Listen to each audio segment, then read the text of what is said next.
Hello friends, hi, my name is Rother. Rother Jellis is my name. आज हम बात करने वाले हैं, आपने देखा होगा जब चॉइस फिलिंग आप करने जाओगे, government autonomous college, government aided college, government self financing college और गवर्नमेंट कॉलेज, ये सब है क्या? देखो, ये सारे ही गवर्नमेंट कॉलेजेस होते हैं, लेकिन अभी हम बात कर लेते हैं गवर्नमेंट ऑटोनोमस कॉलेज। ये ऑप्शंस में भी आएंगे। अब इसमें अलग अलग कॉलेजेस आ जाते हैं, उन्हीं की हम बात करेंगे। जेईसी जबलपुर आ जाता है, इंदिरा गांधी आ जाता है। इन कॉलेजेस में एक सबसे अच्छी बात ये होती है कि यहाँ पर फीस आपको कमी मिलेगी, अक्सर देखा जाएगा तो, राइट। और गवर्नमेंट ऑटोनोमस होते क्या है, पहले इसको हम समझते हैं। मतलब ये गवर्नमेंट नाम के आगे ही लगा हुआ है, तो मतलब गवर्नमेंट तो है। ऑटोनोमस मतलब इनके पास फ्रीडम होती है कोर्स को डेवलप करने में। मतलब यहां पर इनके पास फ्रीडम है कि डिजाइन भी कर सकते हैं, किस तरह का करिकुलम लाना है, कैंपस को लेके फ्रीडम होती है, बहुत सारी चीजों की इनको फ्रीडम दी जाती है। अब ये अगर कॉलेज चाहे तो ये एक तरह से क्लियर है कि इसमें ज्यादा कोई स्टेट या दूसरी गवर्नमेंट इन्वॉल्व नहीं होती है, ज्यादा कुछ इंटरफेयर नहीं करती है, इनको फ्रीडम दिए जाते हैं। इवन राइट कैंपस में भी राइट फ्रीडम होती है, कोर्स में नए चेंजेस करने में भी फ्रीडम होती है, तो बहुत सारी चीजों की फ्रीडम होती है। अब चाहे तो ये कॉलेजेस ना बहुत कुछ कर सकते हैं, लेकिन वही कहावत है, लीडर कैन मेक डिफरेंस। और अगर वहां पर जब लीडर सुपीरियर ही पान वाला बैठा होगा या जुगाड़ वाला बैठा होगा, तो ऑटोनोमस में उन कॉलेजेस को गिरा भी दिया जाता है, मतलब बर्बाद भी कर दिया जाता है। तो इन कॉलेजेस में अगर हम बात करेंगे, सबसे पहले डीटी काउंसलिंग के अंदर कौन कौन से आते हैं, राइट, तो वो देख लेते हैं। इंदिरा गांधी सागर का कॉलेजेस है। हालांकि अगर हम बात करें तो इससे ऊपर बहुत जबरदस्त कॉलेजेस है, राइट। अगर हम बात करें एचजीएसआईटी, डीएवीबी, जेईसी, एमआईटीएस, आरजीपीवी, उज्जैन, सती, ये सब इससे ऊपर माने जाते हैं। मतलब इसका नंबर 8वें 7 तक तो है ही नहीं किसी भी ब्रांच में। अब यहां पर क्या है, और आपको ब्रांच भी सिर्फ यही मिलेगी, सिर्फ सिविल मिलेगी, मैकेनिकल मिलेगी, इलेक्ट्रिकल मिलेगी, आईटी मिलेगी, ईसी मिलेगी।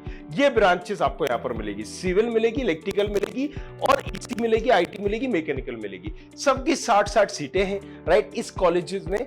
सो ये एक कहीं ना कहीं मुझे ऐसा लगता है पिछड़ा हुआ सा कॉलेजेस है। देखो यार, अगर तुम्हारी रैंक अच्छी नहीं है और 2 लाख प्लस हो तो ठीक है, तुम इसको चूज करो, एक ऑप्शन बन सकता है। अगर उसी एरिया से हो, ज्यादा बाहर नहीं जाना चाहते हो, बहुत सारी चीजें मैटर करती है। 6-6 लाख 7-7 लाख की रैंक में भी ये कॉलेजेस मिल जाते हैं। चलिए, जेईसी ने ऑटोनोमस कॉलेजेस में फिर भी एक दबदबा बनाया हुआ है। मैं बोलूंगा कि अगर कोई ऑटोनोमस कॉलेजेस में है तो वो जेईसी से उसको सीखना चाहिए। And JEC Jabalpur, right, Jabalpur engineering colleges के नाम से जाना जाता है। और इसमें अभी जैसे ऑटोनोमस मैंने क्या बताया, नए नए कोर्स भी ला सकती है। तो भाई साहब, ये सीएस ही नहीं ला पाए इंदिरा गांधी, और इन्होंने अभी सीएस से रिलेटेड नई ब्रांचेस भी लाई। सो देखिए, बहुत सारी चीजें होती है। ऑटोनोमस का फायदा ये होता है कि उस कॉलेजेस में बहुत सारी अथॉरिटी डिसीजन मतलब खुद से लेने की परमिशन होती है, अगर वो चाहे तो। नहीं चाहे तो फिर कुछ नहीं हो सकता, राइट। सिविल इंजीनियरिंग 60 सीटें इसकी हैं। यहां पर कौन कौन सी मिल जाएंगी? सीएस, राइट, 90 सीटें हैं। तो आप ये समझ जाइए, सीट 60,000 में 70,000 में ये कॉलेजेस भर जाता है, 60,000 में सीएसएस का। तो ये कहीं ना कहीं रेपो भरा हुआ है। 90 सीटें। इलेक्ट्रिकल इंजीनियरिंग 60 सीटें हैं। इलेक्ट्रिकल एंड कम्युनिकेशन इंजीनियरिंग 90 सीटें हैं। इंडस्ट्रियल प्रोडक्शन सबसे निचली ब्रांच है, 3-3 लाख में चली जाती है, कई बार 2.5 लाख में, 3 लाख में, 4 लाख में। तो आईपी इसको कोई ज्यादा भट्टे के भाव पूछता नहीं है, लेकिन फिर भी ठीक है। ये एक थोड़ी सी मुझे इनकी खराब और गंदी ब्रांच लगती है। इसको छोड़ के अगर हम बात करेंगे तो बाकी सारी आईटी है, 90 सीटें हैं यहाँ। मैकेनिकल इंजीनियरिंग 80 सीट्स है। Artificial intelligence and data science, इनकी ये नई ब्रांच आई है, पिछले साल ही इंट्रोड्यूस हुई थी, राइट। तो जेईसी ने एक नई ब्रांच यहाँ पर ली है, एआई एंड डाटा साइंस की। मैक्रोट्रॉनिक इंजीनियरिंग, ये भी ब्रांच एक पिछले साल ही इंट्रोड्यूस हुई थी।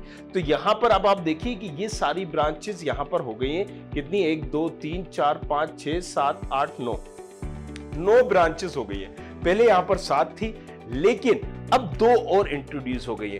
तो अगर आप सोच रहे हो कि मुझे क्या 3 लाख की रैंक में मिलेगा, हाँ मिल जाएगा। इंडस्ट्रियल प्रोडक्शन ब्रांच में करना पड़ेगा। अगर आप सोच रहे हो कि 1.5 लाख की रैंक पे, तो फिर आप सीएसआईटी भूल जाइए, राइट। फिर आप टारगेट करिए यहाँ पर 1.5 लाख से अगर आप ज्यादा वहां पर रैंक है, पर्टिकुलर 1 लाख से भी ऊपर है, तो सीएसआईटी के चांसेस बहुत कम है। फिर तिगड़म करनी पड़ेगी, अलग अलग तरीके हैं। प्रोफाइल आपकी कौन सी, जनरल वालों के लिए बता रहा हूँ, बाकी SC ST के लिए तो भाई साहब छोड़ दो, वो 4-4, 5-5 लाख, 10-10 लाख पे भी हो जाता है। ये डिपेंड करता है कि आपके पास क्या है। और ST के ऊपर किसी के पास मान लीजिए सैनिक कोटा हो गया, फ्रीडम फाइटर कोटा हो गया, वो हो, या XYZ दूसरा हो गया, फीमेल है, तो कई ऐसे बेनिफिट हैं जो अलग अलग मिलते हैं। तो हम जनरल की बात से आपको समझा रहे हैं कि जनरल कैटेगरी में क्या है। IT यहाँ पर मिल जाएगी, मैकेनिकल इंजीनियरिंग, AI इसका आपको देखना पड़ेगा। अगर आप साइंस और ये नहीं मिल रही तो इस ब्रांच को थोड़ा सा रिसर्च करके आप देख सकते हैं। नौगांव, राइट, नौगांव में भी एक इंजीनियरिंग कॉलेज अभी रिसेंटली आया हुआ है, राइट, लेकिन इसमें सिर्फ 1-2 ब्रांचेस ही आपको मिलेगी, सिविल इंजीनियरिंग, मैकेनिकल इंजीनियरिंग। अब ये समझ में नहीं आता इन ब्रांचेस को लाके ये क्या उखाड़ लेंगे, बट दैट्स ओके। अभी नए कॉलेज है, नई ब्रांच है, तो इसके बारे में मैं कुछ ज्यादा बोलूंगा नहीं, हालांकि मेरी नजर में बकवास कॉलेजेस, राइट, सो मैं तो यहाँ पर कभी सजेस्ट ना करूँ, बाकी आप लोग जरूर देख सकते हो। REC, Rewa engineering colleges, right, so मैंने जैसे बताया ऑटोनोमस जितने भी होते हैं ना, इनकी फीस ज्यादा नहीं होती। तो अब अगर हम बात करें रीवा इंजीनियरिंग कॉलेजेस, इंदिरा गांधी, इन सब 50,000 के अंदर आते हैं, राइट, और जैसे JEC में तो बहुत ही कम फीस है, 22,000। रीवा इंजीनियरिंग कॉलेजेस में computer science, civil, electrical engineering, EC और मैकेनिकल, ये 5 ब्रांचेस आपको मिलेंगी। Computer science engineering, civil, electrical engineering, EC and mechanical. अब ये देखिए, आप वहां पर इंदिरा गांधी में CS नहीं थी, IT थी, यहाँ पर CS है, IT नहीं है, मतलब जो एरा चल रहा है वही ब्रांच नहीं ला रहे हैं। तो आप समझ जाओ कि अगर लीडर कैन मेक डिफरेंस तो यहाँ पर किस तरह के लीडर बैठे होंगे। तो अगर लास्ट कॉलेज जिसमें हम बात करें तो उज्जैन इंजीनियरिंग कॉलेज, ये भी इसी में आ जाता है, ये भी गवर्नमेंट ऑटोनोमस कॉलेजेस। मैंने पहले ही बताया था, गवर्नमेंट ऑटोनोमस कॉलेजेस होगा तो मतलब फीस हाई फाई नहीं होगी यहाँ पर, राइट, फीस जरूर कम होगी। तो आप यहाँ पर एक एस्टिमेटेड लीजिए, किसी भी कॉलेज की फीस 50 भी नहीं है, 50 से ऊपर नहीं है, राइट, 50 के अंदर ही अंदर है। तो यहाँ पर कौन कौन से गवर्नमेंट ऑटोनोमस में आ जाते हैं? पहले नंबर पर JEC आ जाएगा, JEC जबलपुर उज्जैन आ जाएगा, फिर आप यहाँ पर देख सकते हो रीवा, फिर आप देख सकते हो इंदिरा, और 5वें नंबर पर आ जाएगा कौन सा कॉलेज? नौगांव। तो मिला जुला के अगर हम बात करें, 4-5 ही कॉलेजेस हैं जो गवर्नमेंट ऑटोनोमस कॉलेजेस, और जिसमें सबसे जबरदस्त जो कॉलेजेस है वो है जबलपुर इंजीनियरिंग कॉलेज। चलिए, तो फिर आप गवर्नमेंट एडेड और गवर्नमेंट फाइनेंशियल कॉलेजेस भी हम देखेंगे, उसके बारे में भी जानते हैं। बट अभी कोई डाउट हो तो नीचे कमेंट करना। Thank you very much, thanks a lot, मिलते हैं next video. I hope you like this video. For more such videos, keep watching our channel and do not forget to like, share and subscribe.